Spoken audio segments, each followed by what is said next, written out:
It almost got nasty in Nebraska, but thanks to concerned citizens and other advocacy groups, gold and silver remain free from taxation in the Cornhusker state. And we're going to talk about it all in this video as we explore.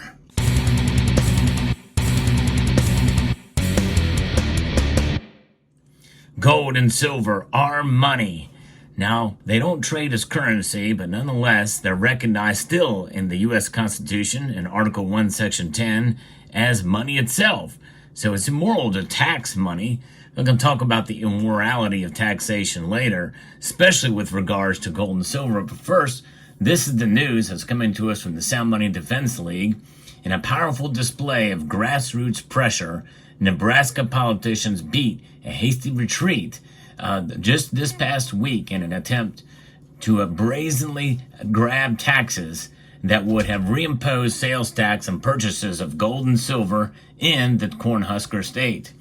The Sound Money Defense League and Money Metals Exchange, alongside a coalition of concerned citizens, in-state dealers, and pro-Sound Money State Senator Ben Hansen, successfully thwarted the misguided effort. This is great news, folks. Just goes to show you that some of these politicians, even in states like Nebraska, where you would think this would happen, well, they long for your tax dollars in any way they can get it.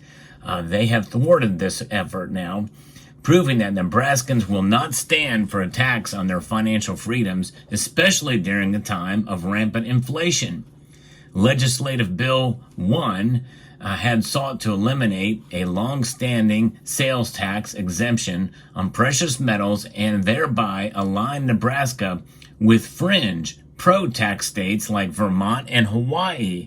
Boy, that would have been quite an opposite move for this state.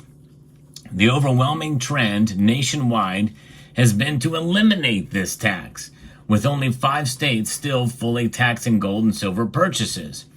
If passed, these provisions within LB1 would also have reversed the Nebraska's recent progress in promoting sound money principles. That's because Nebraska Governor Jim Pillen signed LB 1317 only 4 months ago, removing capital gains taxes on gold and silver. Just as exchanging a dollar for 4 quarters is a non-taxable event, so too should be the exchange of Federal Reserve notes for the only forms of money explicitly mentioned in the United States Constitution, as I talked about before.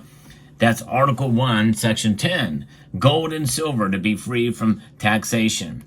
Now, purchases of precious metals are not being consumed. They're being held for resale as investments. Well, I like to think of them as hedges or as money itself, as a savings vehicle, as an insurance policy, with the ultimate form of money, sound money. That's really what's going on here.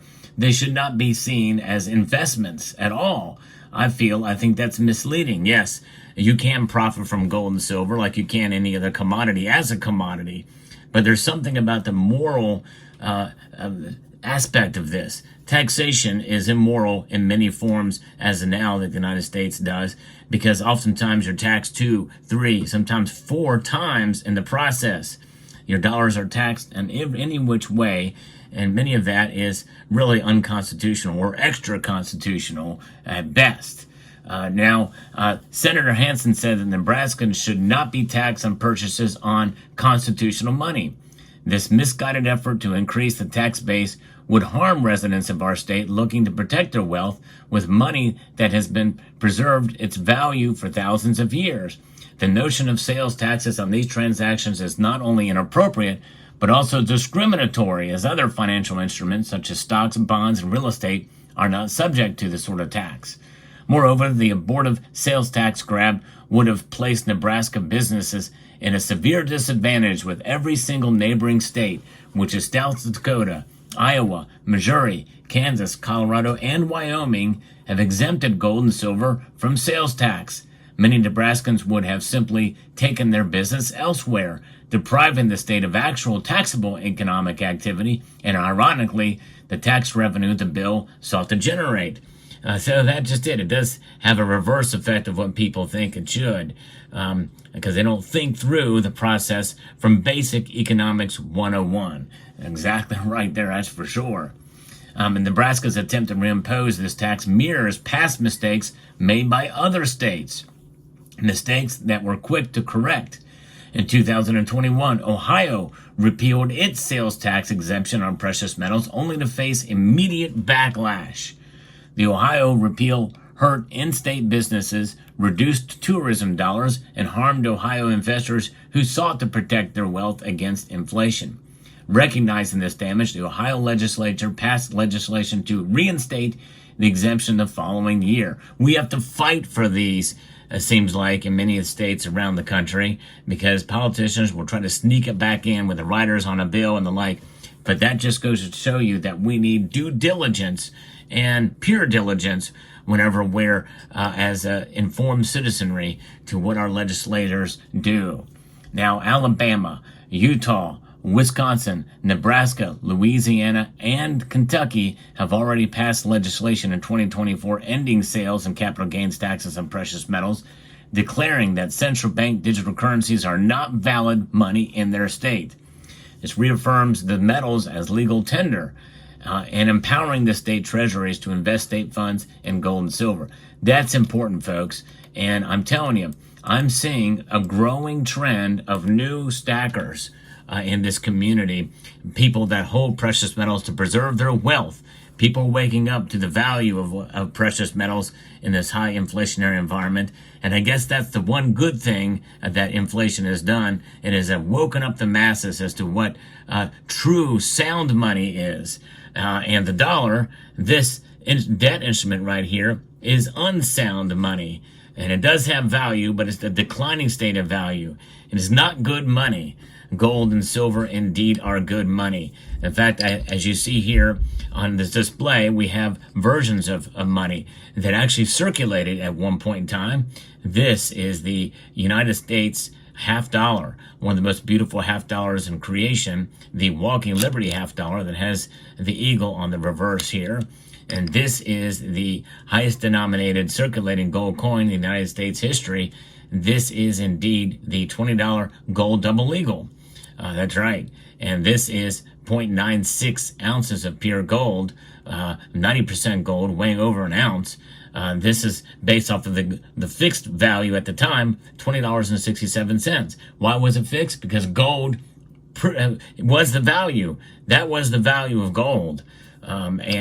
Essentially, and so you had a gold standard. And really, in a sense, silver was fixed too, because it was based off of the weight and measures of the Spanish mill dollar. Nowadays, well, since they forbade folks from owning gold and silver in 1975, it became legal to do it again. The United States Mint created, or the United States created through legislation, the Bullion Act, the American Eagle Bullion Act, and these are modern versions. This is now $50 denomination, but ignore that. That just means it's denominated and backed by the full faith and credit of the United States government in the amount of $50. But this is indeed a 1 ounce gold coin, and it's 22 karat gold, 0.9167 fine.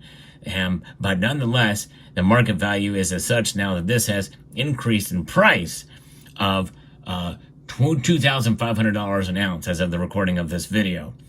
Which is much more than $20.67 an ounce for an ounce of gold.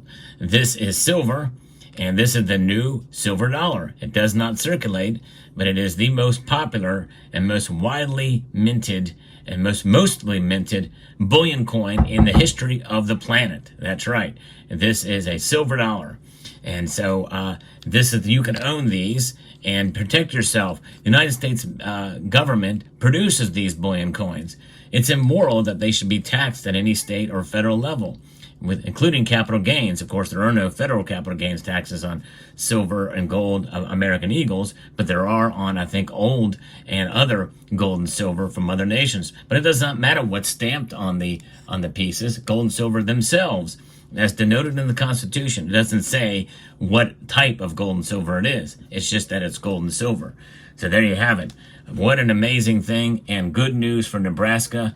We have to be diligent in whatever state we live in where that has passed these laws to exempt and to remove taxation, to eliminate taxes on gold and silver. So let me know what your thoughts are down in the comment section below.